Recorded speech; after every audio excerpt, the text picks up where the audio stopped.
Fala amigo, bem-vindo a mais um vídeo aqui do canal Manual do Dinheiro.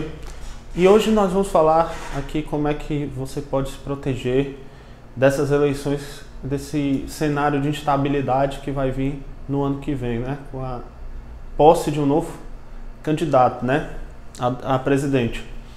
E também falar um pouco aqui sobre o cenário econômico atual, né? O que está acontecendo no mundo, né? Para dar aí só uma introdução para você ter uma noção geral também do que está acontecendo na economia, no cenário mundial e como isso pode afetar aqui o Brasil. Então, o que é que nós temos aqui atualmente? Desde 2008, né, o mundo ainda não se recuperou da crise que teve lá nos Estados Unidos, a crise do subprime. E desde 2008, os Estados Unidos eles imprimiram muito dinheiro, né, e para tentar salvar todo o sistema financeiro que nós temos hoje, né, que é a base de crédito, e tá tudo ligado, né? Tá tudo ligado, não tem como, né? Hoje em dia uma economia ela tá ali isolada, né? Ela tá em constante conexão com várias economias, né? E os Estados Unidos tá em conexão com a economia do mundo inteiro, os bancos mundiais todos estão ligados. Então houve uma crise, né, do subprime, uma crise do setor imobiliário lá muito forte em 2008, e isso afetou muito, né, os bancos, né, alguns chegaram a falir, alguns outros quase faliram, não faliram porque o governo americano ajudou, né, imprimiu muito dinheiro, né, e então conseguiu salvar esse sistema. Só que desde 2008 alguns países eles foram para o saco e nunca mais voltaram, né, que é o caso da Grécia, né. A Grécia ela faliu, né, as pessoas que tinham ali aposentadorias elas perderam grande parte das aposentadorias. Só não faliu totalmente ainda porque a União Europeia resgatou a Grécia, né, com empréstimo. Mas, assim, até hoje não se recuperou. Portugal também, até hoje, se recuperando a passos lentos. Mas também ainda... Itália também em crise.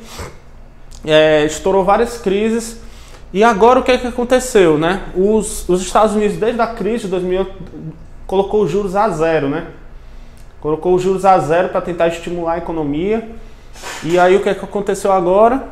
Com a quantidade de dinheiro muito grande circulando lá, a quantidade de dólares muito grande, então começou a inflação a subir. E aí o que é que está acontecendo? O Fed lá, o Banco Central americano está subindo os juros, certo?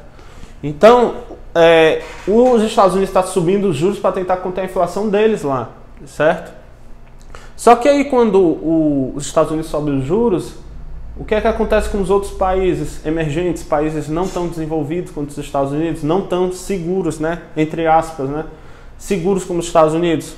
Eles têm que subir os juros dele também, porque senão o investidor ele olha assim, ele compara Brasil e Estados Unidos. Brasil, um risco absurdo para você abrir uma empresa, com causas trabalhistas, toda a burocracia, dificuldade que você tem para abrir, todo problema de infraestrutura, né, instabilidade política, e olha de outro lado os Estados Unidos, prefere investir nos Estados Unidos. Então se os Estados Unidos sobem os juros, os países emergentes eles começam a fugir, né? Existe a fuga de capital dos países emergentes para os Estados Unidos. Então o que acontece? Com a fuga de dólares, né, em direção aos Estados Unidos, começa a haver uma valorização do dólar em países emergentes, de forma geral, né?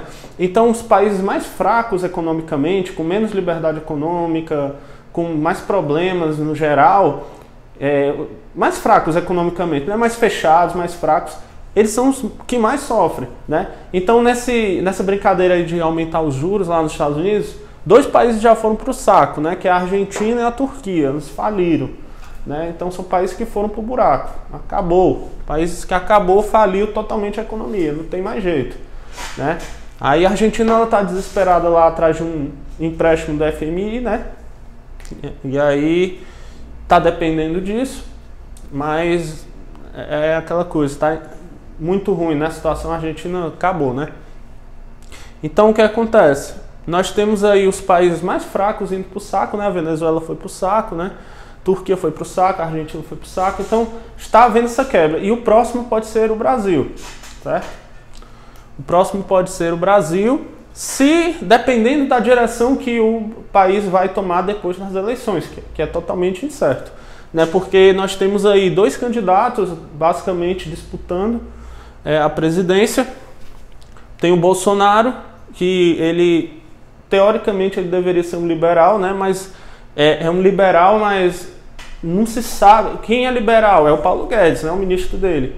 Mas não se sabe se o Bolsonaro ele vai acatar as mudanças propostas pelo Paulo Guedes, né? E mesmo que ele proponha as mudanças e o Bolsonaro aceite, não se sabe se o Congresso vai passar essas mudanças, porque o Congresso, a gente está vendo que tem um nível de renovação liberal muito baixa, né? Muitos daqueles dinossauros que estão ali há anos vão se reeleger, né? Porque eles têm o domínio da máquina pública, vão colocar as prefeituras lá para trabalhar e ganhar voto para eles, né? Comprar voto e tudo isso que já é tradicional, né? Então, é um problema muito grande, né? Bolsonaro, o mercado gosta do Bolsonaro, mas não se sabe se ele vai conseguir implementar mudanças liberais.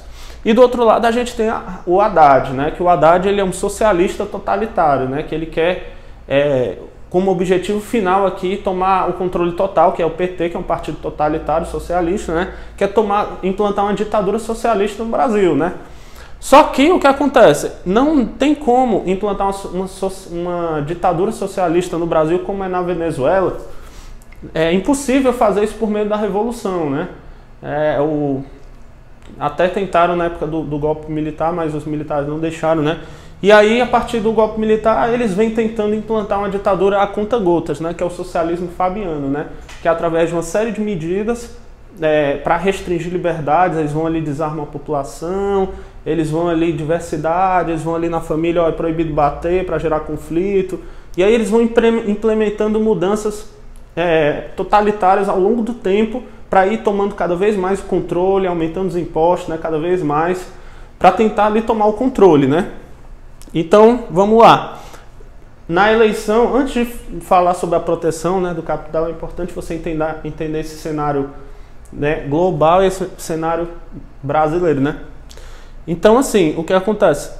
Bolsonaro, se ele assumir, né, se ele conseguir implementar as mudanças liberais que o país necessita, né, então isso vai conter um pouco a crise aqui no Brasil e os investimentos eles vão, a bolsa vai crescer, né, todo mundo que tem parte aí de ações e fundos imobiliários, enfim, renda variável no geral vai crescer, a economia vai melhorar e o Brasil vai receber muito capital de investimento, né? Porque o Brasil ele é um país com grande potencial, né? Só que tem esse problema de burocracia, infraestrutura, insegurança jurídica, né? Que afasta investimentos daqui, né? Mas no momento em que um liberal ele abre o mercado, ele desregulamenta, desburocratiza, então acho que o Brasil ele tem muito a crescer, né? Então isso aqui é um cenário.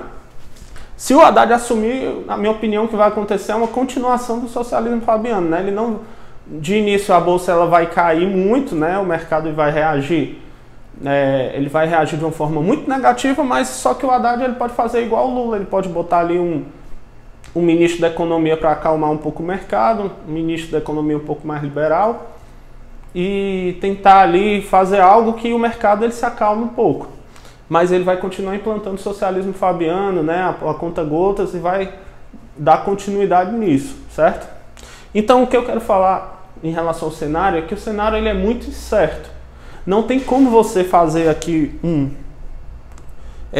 fazer um investimento e tentar adivinhar o futuro, porque o futuro ele é muito incerto, não tem como você adivinhar. Não adianta você investir aqui em renda variável apostando que o Bolsonaro vai ganhar. Se o Bolsonaro ganhar e não conseguir implantar as mudanças, então acontece que a economia vai continuar congelada, né? Vai continuar paralisada como sempre foi, né?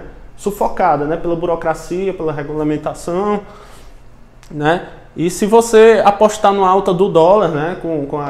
Quando o Haddad ganhar, né? O dólar vai disparar, né? Os investidores vão fugir. Se você apostar no alta do dólar, você também corre o risco de perder, que o dólar ele vai baixar caso o Bolsonaro ganhe. Então isso é muito incerto. Onde que eu vejo que está a real proteção contra crises? Como eu falei no cenário global, o sistema financeiro ele está num momento de muito risco, né? Os países do mundo inteiro, os países desenvolvidos estão muito endividados. Se você for ver a dívida deles, estão muito endividados, né? Os próprios Estados Unidos está muito endividado, né? O sistema, os juros estão subindo pelo mundo inteiro, a inflação está subindo, países foram para o saco. Então, no futuro, esse sistema financeiro que nós temos hoje, ele está à beira de um colapso. Não se sabe quando, não sei se vai ser daqui a 1, 2, 5 anos, não sei. Mas realmente está ficando insustentável. Vários países já faliram, né? E vão continuar novos países emergentes falindo, e isso vai causar prejuízo para a economia de uma forma geral. Então, esse sistema que nós temos hoje vai acontecer algo que vai pôr em xeque aí o sistema hoje como ele funciona.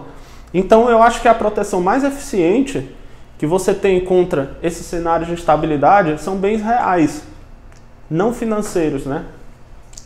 Se você quer se proteger realmente contra uma crise grande que possa ter no sistema financeiro, os metais preciosos como ouro e prata, eles vão sempre conservar um valor, né? Eles vão sempre conservar valor.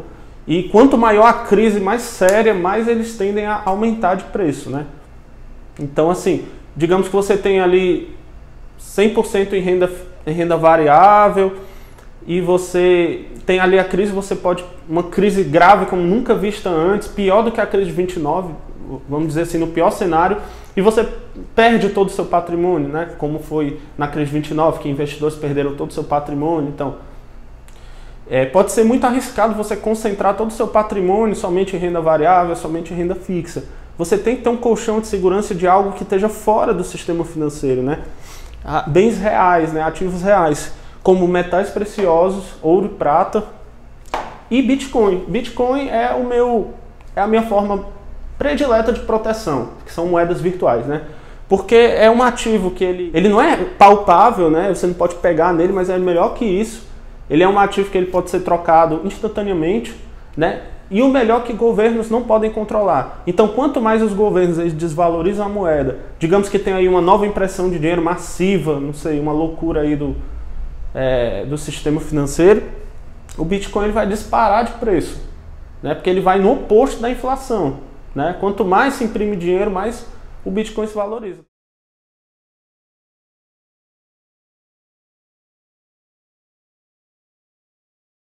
Tanto é que, apesar dele ter caído muito, ainda está com um valor bem maior do que na época que eu comprei há um ano atrás. Então, o Bitcoin ele só tende a valorizar, e os metais preciosos também só tendem a se valorizar com a crise do dólar, as crises financeiras com o passar do tempo. E nós estamos nos aproximando, agora em 2018, 2019, nós estamos nos aproximando de uma grande crise que ela está por vir, bem pior do que 2008, e não se pode prever o futuro, mas eu creio nisso. Eu creio que você deve ter pelo menos 10% do seu patrimônio ou em metais preciosos ou bitcoins, certo? Você tem que ter pelo menos 10%, porque se você perde um lado, o outro lado que você está seguro ali com bens reais, ele vai compensar a sua perda, entendeu? Então você tem que ter uma carteira que ela se balanceia, né? Quando o mercado vai bem, ela cresce, e se tiver uma crise ferrada mesmo, você tem ali um colchão de segurança para se proteger. O futuro não dá para você prever 100%, né? Mas se proteger contra a crise tem como você se proteger, né? Tem ao menos 10% do seu patrimônio nesses investimentos que eu falei, né? Mesmo que o Bolsonaro ganhe, não tem como prever se ele vai conseguir implementar as mudanças liberais que o país precisa. Não se sabe se os investidores vão continuar fugindo do Brasil, o dólar vai continuar subindo aqui no Brasil, o Brasil vai continuar essa estagnação econômica, mesmo com o Bolsonaro no poder, né? Não se sabe disso, né? Então é isso, eu espero que esse vídeo tenha alertado um pouco sobre o cenário que nós temos hoje, de instabilidade, né? Ele alertado sobre a importância de você ter metais preciosos e principalmente, na minha opinião, moedas virtuais, né? Eu falo só Bitcoin, eu falo Bitcoin como a mais conhecida, né? Mas as mais conhecidas, né? Assim, que é uma tecnologia nova que eu tenho certeza que nos próximos anos vai se tornar cada vez mais utilizado e cada vez mais popular, né? E o valor só tende a subir, certo? Então é isso, eu espero que você tenha curtido o vídeo. Se tiver curtido, deixa um like. Se tiver alguma dúvida ou comentário, deixa abaixo. Valeu, abraço.